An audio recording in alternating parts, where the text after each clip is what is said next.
Hey guys, so this is a topic that doesn't really have an answer.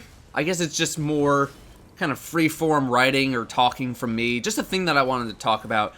Talked about it on a stream recently and had some good discussion, so thought I'd bring it to YouTube. A topic that has been brought up lately is with regards to endgame weaponry, specifically raid weapons. In short, the raid weapons are not very good.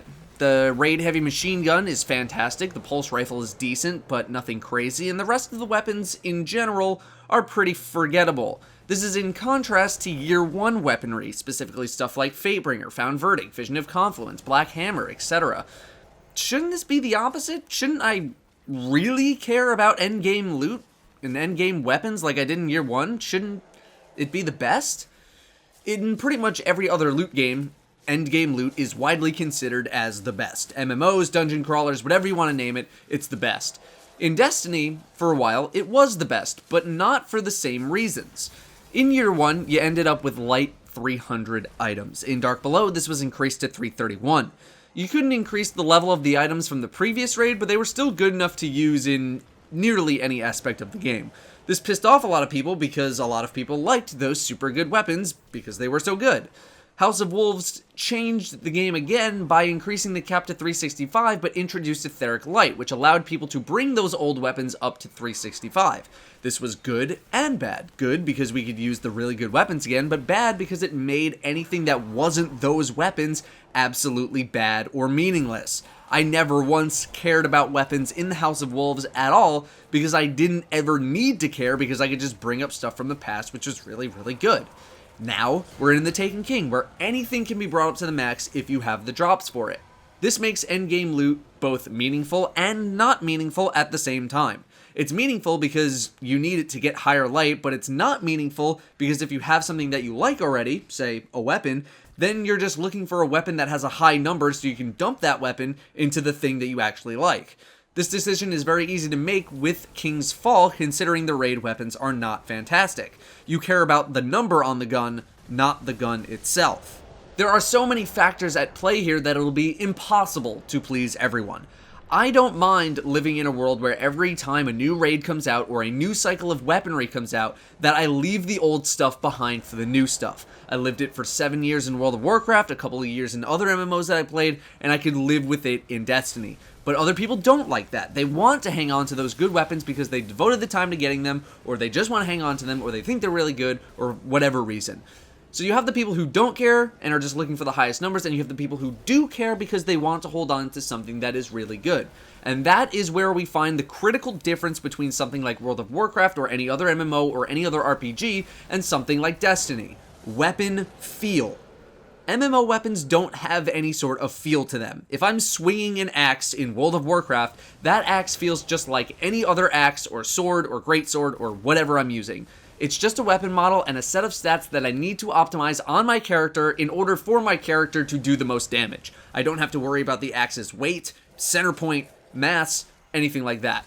In Destiny, weapons have feel, weapons have variety or different archetypes. A bullet hose is different from a slow-firing auto rifle, a grasp of Malak is different from a Red Death, a Black Hammer is different to a Defiance of Yasmin. So, is it realistic to provide one endgame version of every single weapon archetype in the game?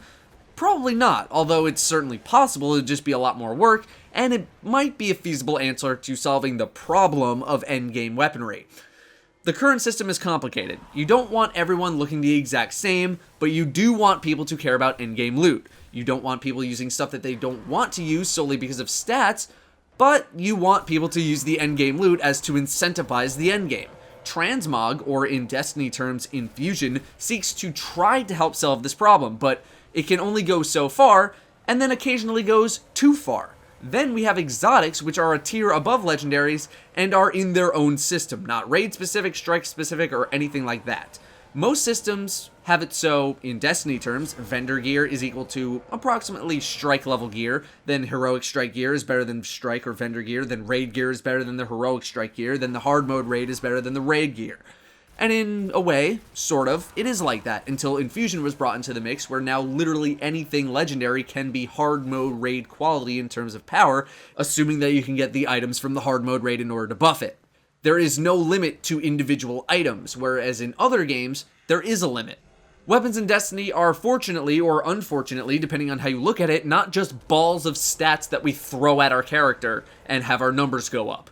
We need to look at gun type, recoil, stability, bonuses, perks, on top of all the stats, or should I say stat, attack, or defense. If it's not the perfect storm, then the weapon is viewed as not good.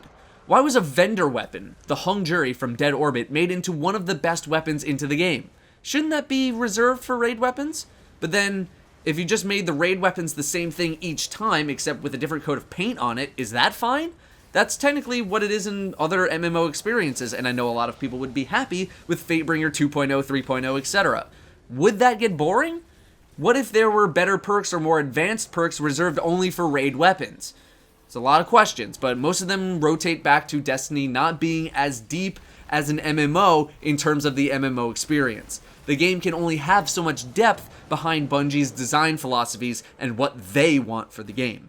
Add PvP into the mix and all the balances that need to happen there, and all of a sudden, things get more limited. If you check the description, I have a conversation from a Twitch stream recently that goes over this topic with some of my clanmates. It's basically an extended version of this video with more discussion. We go a little more in depth with it, talk solutions as well, what could be done.